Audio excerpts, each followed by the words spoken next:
Reactivating Haiti's economy was nearly impossible after last year's earthquake, which almost totally destroyed the country's finance ministry.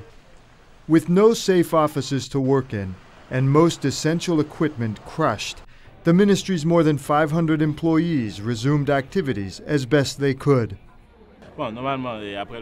We had a lot of difficulties.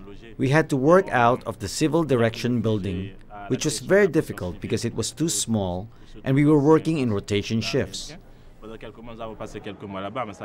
Relief came at last, says Jean-Michel, in the form of these new prefab offices set up under an emergency recovery project funded by the World Bank.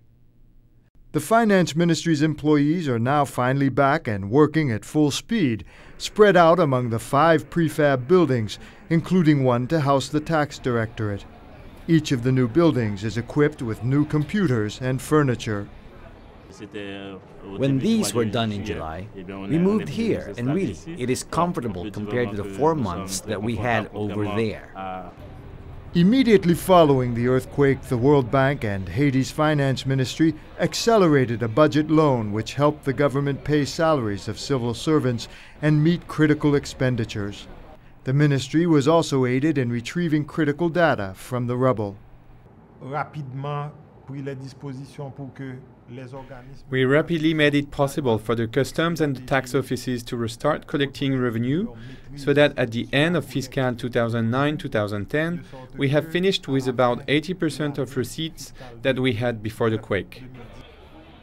In addition to the new ministry offices, millions more dollars in budget support from the World Bank and other international donors have made it possible for Haiti to invest in vital post-disaster infrastructures. We were able to save the agricultural year by investing in irrigation infrastructure and distributing seeds to farmers, and our harvest was so good that it was recognized by FAO. Back at work in a new office at one of the new prefab finance ministry buildings, Rose Kenielle Benoit tells visitors she can finally relax. This structure is earthquake resistant. So even if the aftershocks start again, we are not going to run. We are secure. Rose says she hopes the temporary structures someday get replaced. But until then, she says she's feeling safe and comfortable in prefab.